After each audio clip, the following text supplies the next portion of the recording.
Right.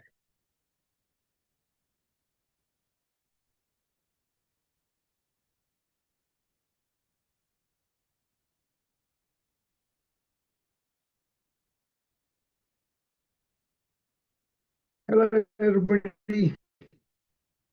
Good afternoon. Hi, Peter. How are you?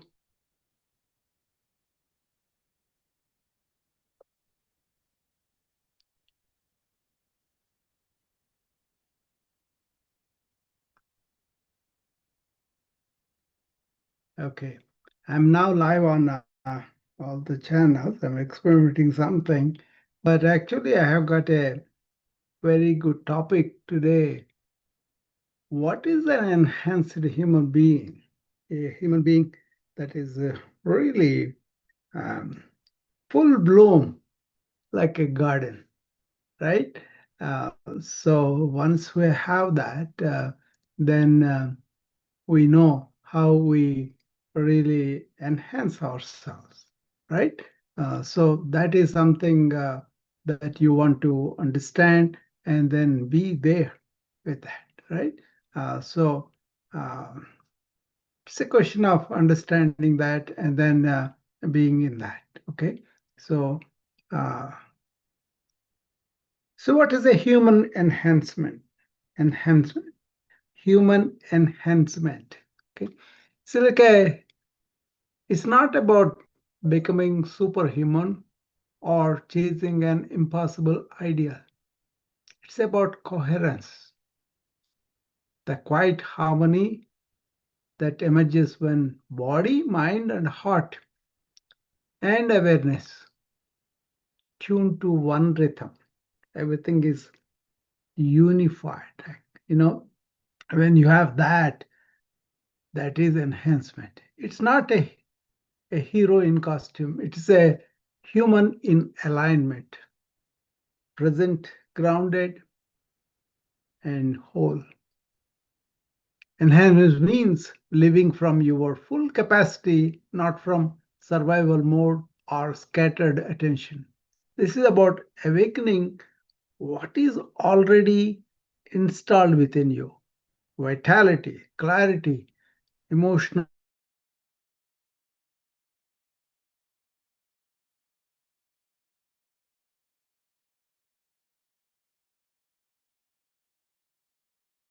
have everything, right?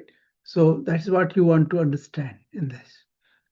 It's not a hero thing, okay? It's about awakening to what is already installed in us. So let's look at that. If you take the body, it's actually a breath-led instrument, right? Posture like bamboo, movement from flow, and breath as conductor. So your posture, like bamboo means, is strong and flexible, rooted at yielding. Alignment begins with the breath, awareness, structure, not rigid tension. Okay, that's like a supple but flexible but strong. When your movement comes from the flow, means every gesture originates from the breath. Movement becomes meditation when tension dissolves into rhythm. That's what's happening with a lot of people. They are tensed up all the time. And then your breath as the conductor for the whole body thing. See, the body flows where your breath leads you. Deep conscious breathing transforms your posture, your energy, and your presence. All of them, right? Really have a, so that is the body. You can go into very number of capacities when you really know hatha yoga. For example, how do you sculpt your body and how do you generate that vitality and energy in the presence? Okay, so physical biomarkers of vitality are how stable your metabolism is, how balanced your weight is going on, how low your inflammation in the body as you go into age, how strong is your immunity, how your energy is sustained. So that's all the physical biomarkers of vitality. And we can go details into that. But take, for example, nutrition, the conscious plate, real food over quick fixes. That is important. Real food, okay? Choosing whole foods and honoring your circadian rhythm, eating only when you are hungry, sunlight as the medicine, and sleep as the foundation. So all these are physical parameters that you want to say. When it comes to the mind, it is a sky that observes, conscious thought, attention by design, and mental, take the emotional intelligence. It is rooted but not reactive. So compassion without depletion and responsibility without blame and generosity without ownership. We can expand on them quite a bit. Okay, all this results in inner abundance. The source of your emotional strength is um, what you are. You are a generous, giving being. You are nourishing yourself from within, and gracious you are when you are receiving. And you have a full well that brings up the spring from within you. And spiritual identity is the awareness as the self, right? I'm being very brief on these things because each one will be explored much more detailed. But the basic what happens is you're just not living, you have an impact on the life around you. So a person who is enhanced human being, when he enters a room, um, the room really makes is made an impact on the room by their presence. Their their eyes are present. They're here. They have a calm voice and they have a soft heart. Okay, so how you want to do is up to you, right? So it's a question of understanding that and then being uh, in tune with the process and really making it work for you. Okay. Hopefully, I will see you all on Saturday morning when I'm going to expand on this much more. Okay. Any questions, anything like that, I'll answer you for the uh, practical retreat we're going to do. So you can be whatever you are, but just not saying that I'm limited or anything like that, but more like looking the ways to enhance yourself, improve yourself. So on the day of 17th and 18th from 7 a.m. to 10 a.m., I'm going to do exercises, uh, micro practices, and so many things that we could incorporate on a daily basis. And you can bring in your own questions, your own doubts, your own philosophical clarity, or whatever, right? And then we can go on these lines. How can you enhance, like you are going to nurture the garden so that it will bloom? What is that nurturance we are to do? That's what we're going to talk about. Okay. Anybody has any questions today? I just want to introduce you. And also I'm experimenting something of streaming through the Zoom to other channels today. I think it seems like it is streaming right now, but I'll be um, sharing more stuff online so that people can get those PDFs and movies or whatever. We'll be giving you a workbook so that you can keep up with what you want to go, where you want to go, where you are. And so we got to do the assessment and then come to some conclusions by yourself, and then you can pose questions according to your comfort. Otherwise, I will discuss a general micro practices that I'm talking about and you could always ask questions about them, or you can DM me. You can have personal session and all that. But basically, it's going to be starting to assess yourself and then take body, mind, and emotion, heart, and also the self finally. So it takes a lot of time if you want to go at the detail of everything. But I'm going to take a day, what you do in the morning, what do you do in the afternoon, what do you do in the evening. How can you incorporate this into your regular work, regular life as a whole? And at the end of it, you will have clear-cut goals for yourself, set by yourself, and then you want to achieve at the pace you want to achieve. Okay, so that's about it for today. This is like a more like I'm experimenting with the Zoom and then streaming through all the other channels that I do. And I started in Mumbai also because some people are interested in this. Okay, so anybody has any questions, any comments, you can come up and tell me. Is this make sense to you or not? So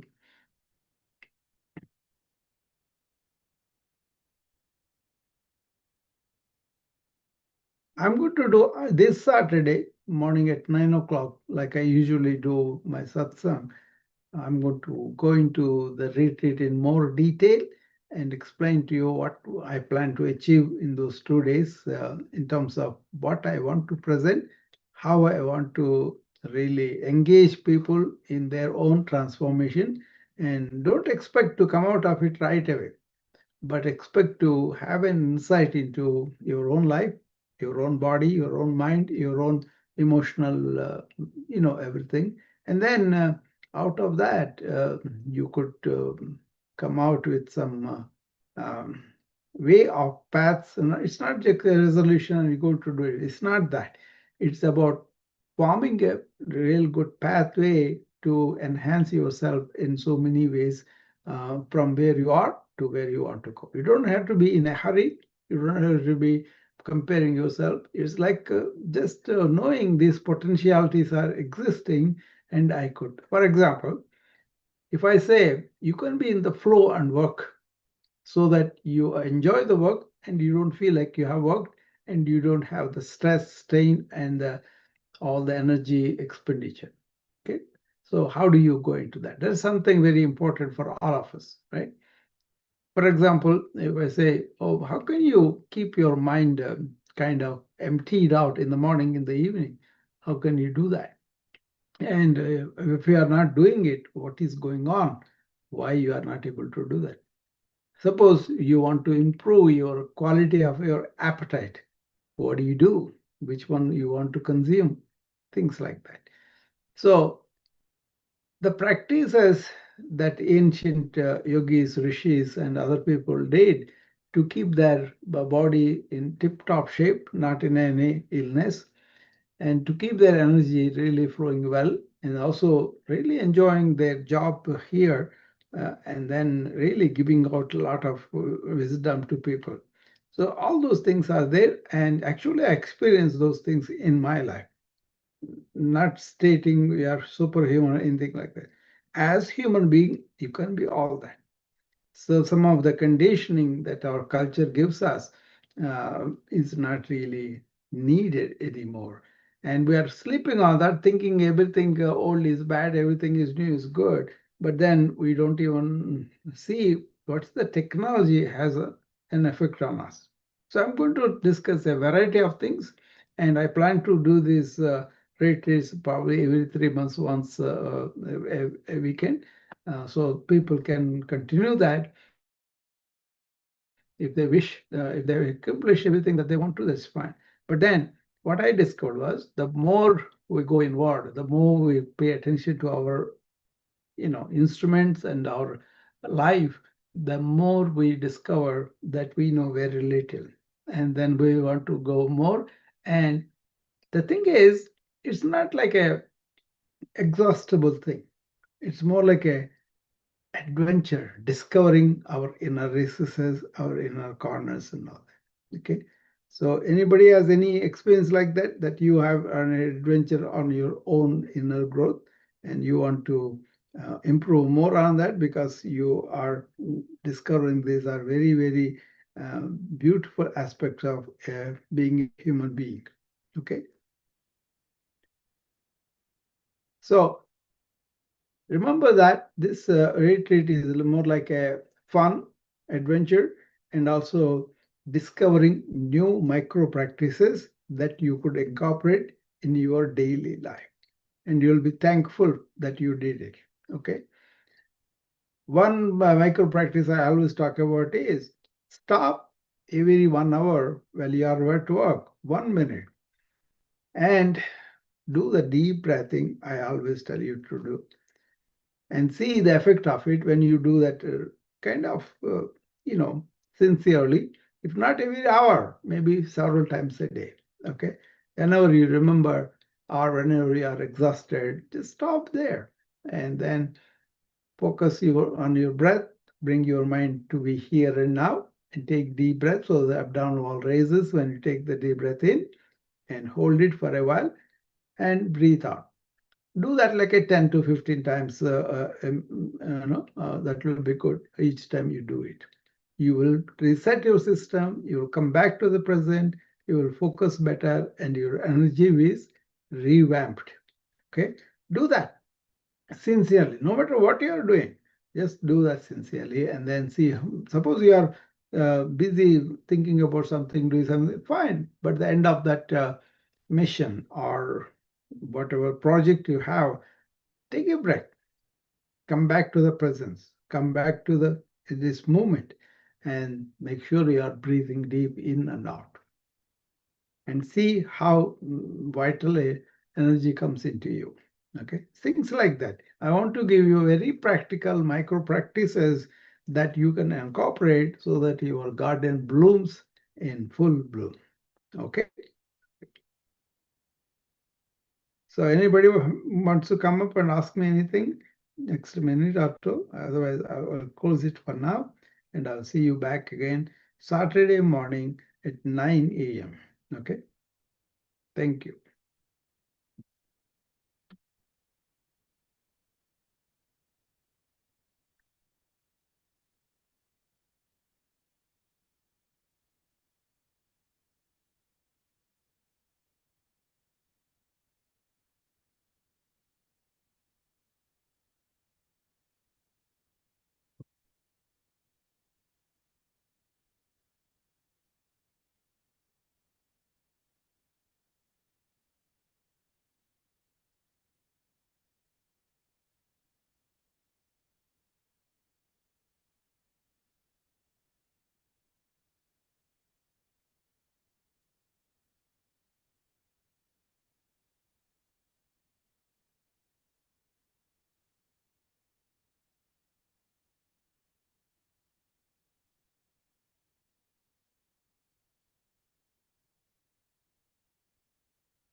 Good evening, I'm Amna Nabaz. And I'm Jeff Bennett. On the News Hour tonight, Republicans, including Vice President J.D. Vance, challenge limits on campaign donations in a case before the U.S. Supreme Court.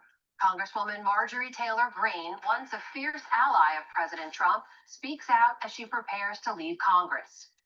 There's a problem in the Republican Party when the leader of the Republican Party, the President of the United States, would actually attack one of his own members that has been so good to him.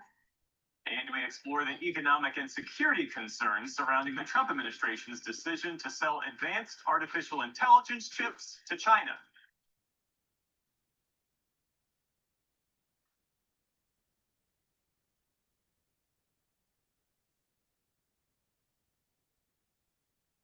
Major funding for the PBS NewsHour has been provided by the ongoing support of these individuals and institutions.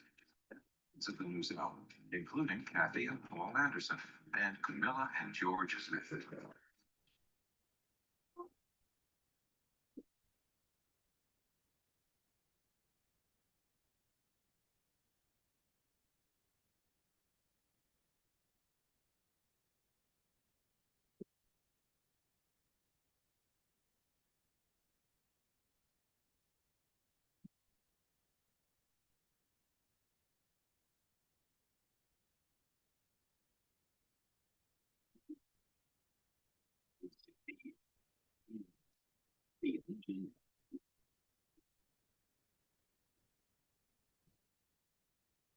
The ongoing support of these individuals and institutions.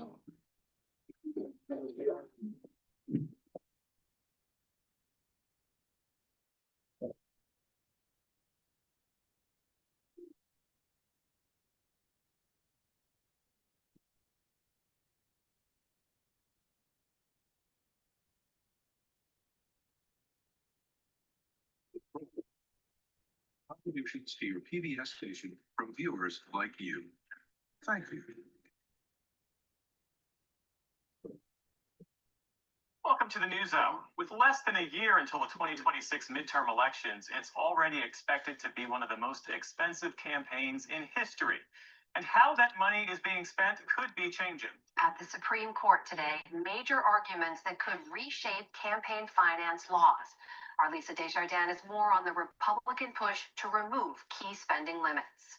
The ads have begun. The 2026 battle for Congress and a waterfall of spending are underway.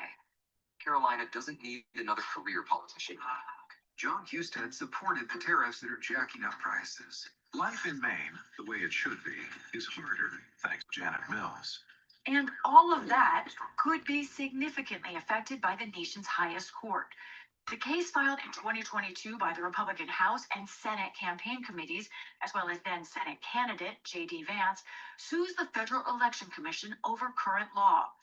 That law puts a $7,000 limit on how much individuals can give a candidate per cycle.